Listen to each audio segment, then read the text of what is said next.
Good evening, you're watching the news from the Sultanate of Oman television. First, the headlines. The Ministry of Foreign Affairs affirms the Sultanate is joining the Islamic coalition to fight terrorism. Clashes erupt between Syrian government forces and opposition fighters outside Damascus.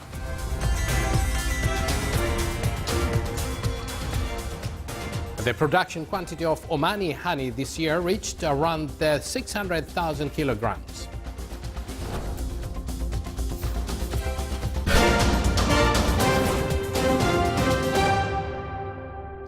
Good evening once again, live from the news center of the Sultanate of Oman television. Here we present to you the details.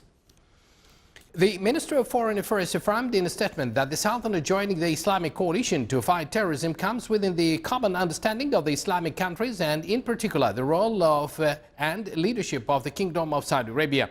It also comes within the context of the importance of achieving peace, security and stability in the regions dominated by armed terrorist violence. The statement also said that the Sultanate of Oman, as it has always been, will join hands with brothers and friends to ensure a regional environment characterized by security and peace at a stage which requires the cooperation of all parties to achieve these goals. His Royal Highness Prince Mohammed bin Salman bin Abdul Aziz Al Saud, Deputy Crown Prince, Second Deputy Premier and Minister of Defense of Saudi Arabia, received a written message from His Excellency Sayyid Badr bin Saud bin Harib Al Busaidi, Minister responsible for Defense Affairs, on the bilateral relations between the two countries. The message was handed over by His Excellency Sayyid Dr. Ahmed bin Hilal bin Saud Al Busaidi, Sultan's Ambassador to the Kingdom of Saudi Arabia.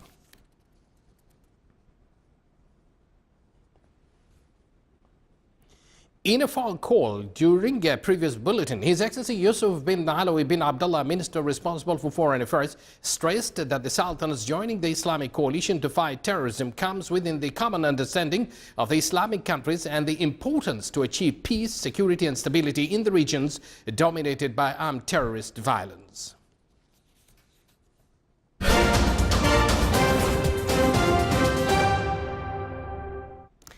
Clashes erupted between Syrian government forces and opposition fighters in an area outside Damascus today, despite a nationwide truce that began at midnight. Syria's opposition said they understood the truce to apply to all of Syria's. Syria's government said the rebels in Wadi Barada, northwest of the capital, deliberately targeted water infrastructure that supplies the capital last week. The damage in Wadi Barada and neighboring Ain al-Fijaz has created severe water shortages in Damascus. The United Nations said that 4 million people in Damascus and surrounding suburbs were now without water. The observatory said rebels targeted the water facilities in response to stepped-up strikes on the area as the government tries to impose a reconciliation deal on the region.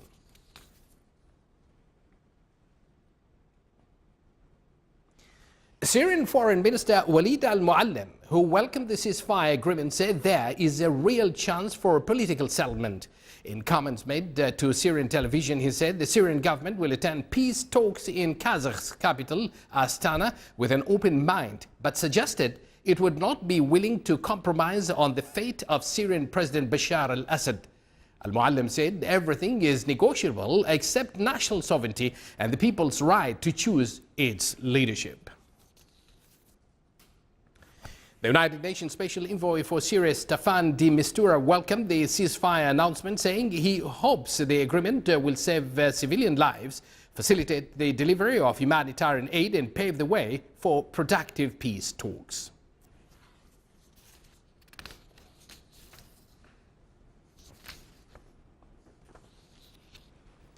President Vladimir Putin has condemned a new round of U.S. sanctions against Russia, but said Moscow will not retaliate by expelling American diplomats. President Barack Obama on Thursday ordered the expulsions of 35 Russian suspected spies and imposed sanctions on 2 Russian intelligence agencies over their involvement in hacking U.S. political groups in 2016 presidential election. Earlier today, Russian Foreign Minister Sergei Lavrov said he had proposed to Putin that Russia expels 35 U.S. diplomats and ban U.S. diplomat staffs from using 2 facilities in Moscow in retaliation for expulsions and sanctions imposed by Washington. Lavrov ordered or added that the allegations that Russia had interfered in the 2016 U.S. presidential election were baseless.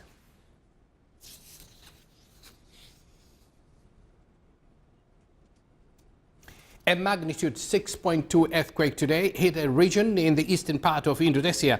The U.S. Geological Survey reported the earthquake hit about 6:30 a.m. in the Sumbawa region, and the epicenter was about 33 kilometers south of the village of Tolotanga, which is 1,350 kilometers east of the nation's capital, Jakarta. In a statement, Indonesia's National Disaster Mitigation Agency said the earthquake was also felt in the neighboring province of East Nusa Tenggara and the tourist islands of Bali. It further added that the earthquake caused many residents in the areas hit to pour out from their houses, but there were no immediate reports of damages or casualties.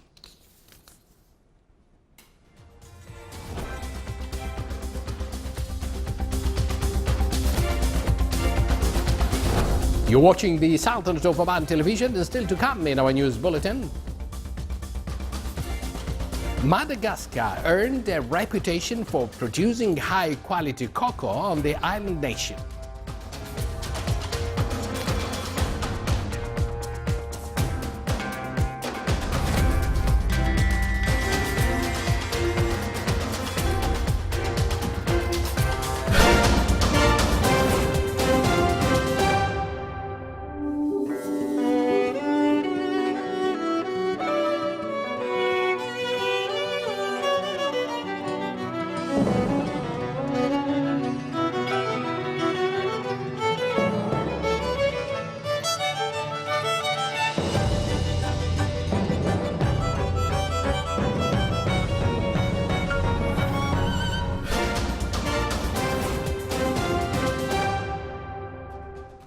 Welcome back to the news from the Sultanate of Oman television.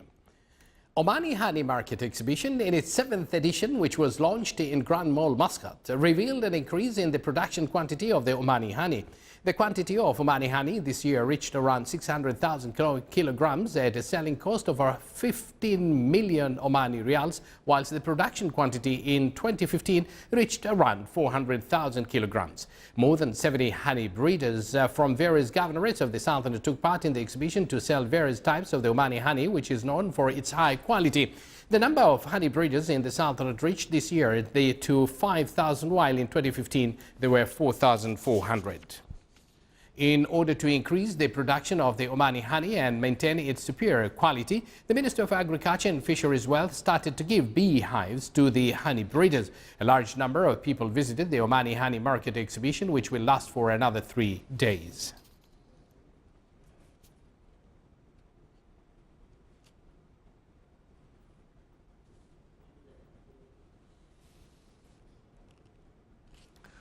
Oman oil price February 2017 delivery reached $54 and 24 cents. The Dubai Mercantile Exchange statement said that the price of Oman oil declined 41 cents from the price of yesterday.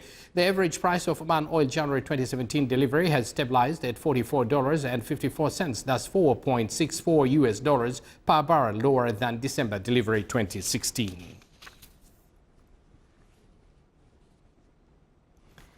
In one of his final speeches before leaving office, U.S. Secretary of State John Kerry outlined the administration's vision for finding Middle East peace. More details in the following report.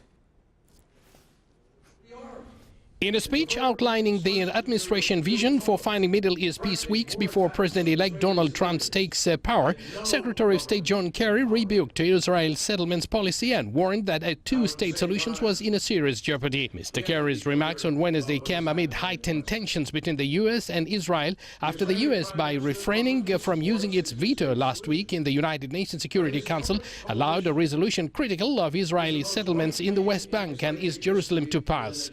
Mr. Kerry forcefully denied that the U.S. was the driving force behind the resolution, as some in Israel have suggested, and said the Obama administration had been a strong ally of Israel. Israeli officials have said that they have information the U.S. colluded with the Palestinians to put forward the United Nations resolution, though haven't provided further details. Update speech by Secretary of State John Kerry is seen by the Palestinian as a denunciation of the Israeli settlement policies, by the Prime Minister of Israel as an attack against Israel and so forth.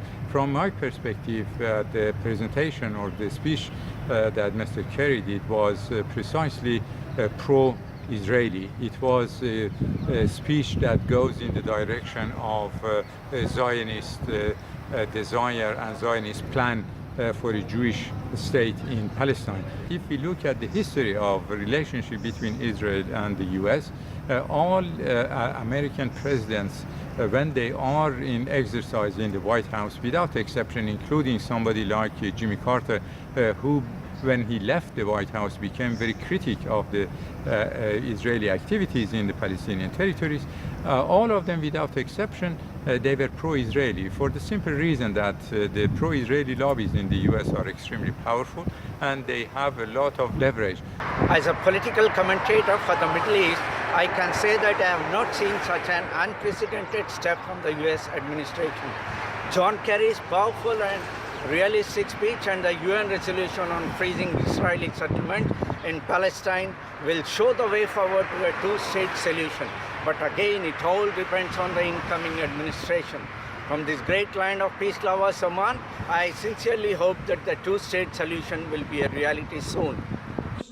In one of his final speeches before he leaves office, Mr. Kerry criticized both Israel and the Palestinians for moving further from the conditions necessary for peace. He also deplored the lack of trust he said was now the biggest obstacle to peace. The departing administration intended for Mr. Kerry's speech to lay out path for peace that they have tried to take. Let's hope the new administration will realize that, so that the two-state solution will become reality. Here in Oman, the government of His Majesty Sultan Qaboos always worked for peace. Secretary of State John Kerry on Wednesday defended on controversial decision to abstain on a United Nations vote condemning Israeli settlements, saying the Obama administration wants to push a two-state solution for peace with the Palestinians. A two-state solution, which calls for the independent Palestinian state existing peacefully alongside Israel, is the only way to guarantee the Jewish state's long-term security in the region. Abdullah bin Ahmed al-Rubai, Sultanate of Oman Television, Sultan Qaboos University.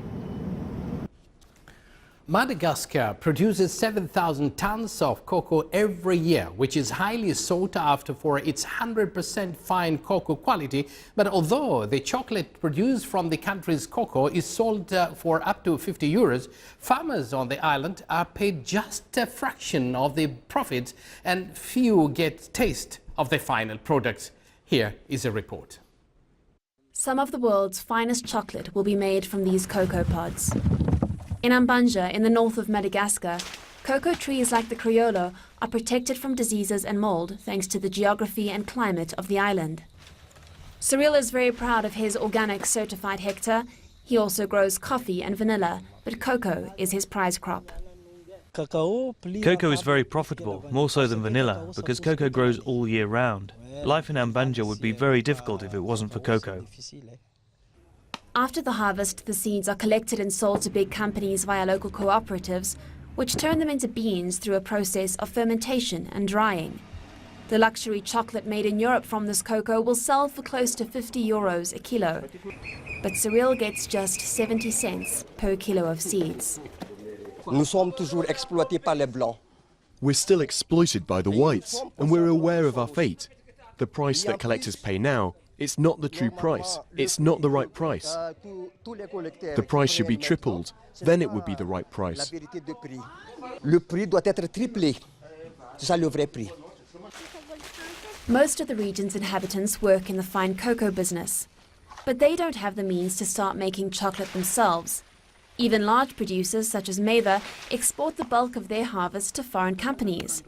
And even fine cocoa doesn't escape the pressure exerted by these companies on the global cocoa market. La grande partie du chocolat, il est produit avec un cacao. Most of the chocolate is made out of cocoa that's not fine cocoa. And the companies selling it are big companies such as Lindt, Kraft, Sucha, Mars. They do chocolate bars, sweets, and they try to bring down the cocoa prices, which are set by the stock exchange. Ça, c'est des sociétés qui essayent souvent d'abaisser les prix du cacao, qui eux sont déterminés par la bourse. A small proportion of Mavis production is transformed into chocolate locally, which is sold in the capital and abroad. But with 90% of the country's population living beneath the poverty line, few Madagascans can get a taste of the final product.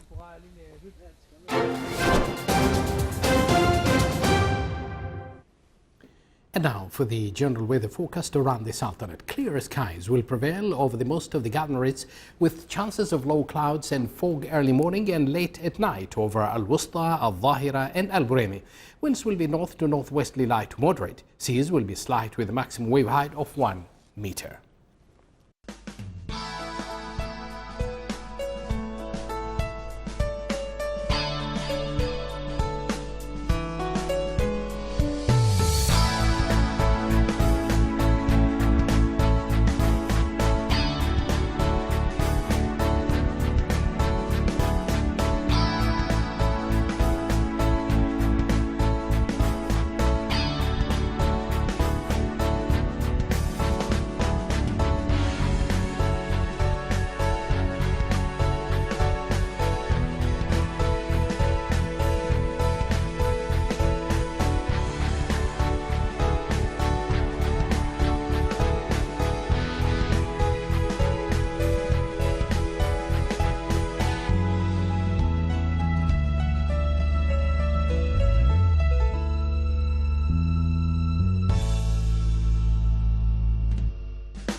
You're watching the news from the Sultanate of Oman television. And before we end tonight's bulletin, here are the main points once again.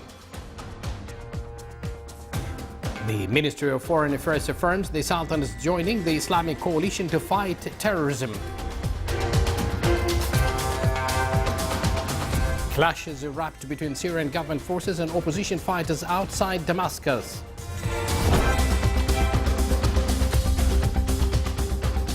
And the production quantity of Omani honey this year reached around 600,000 kilograms. With that, we come to an end of tonight's news bulletin, brought to you live from this news center of the Sultanate of Oman television. From the entire news team and myself, we do thank you for joining us. Wish you a pleasant evening and good night.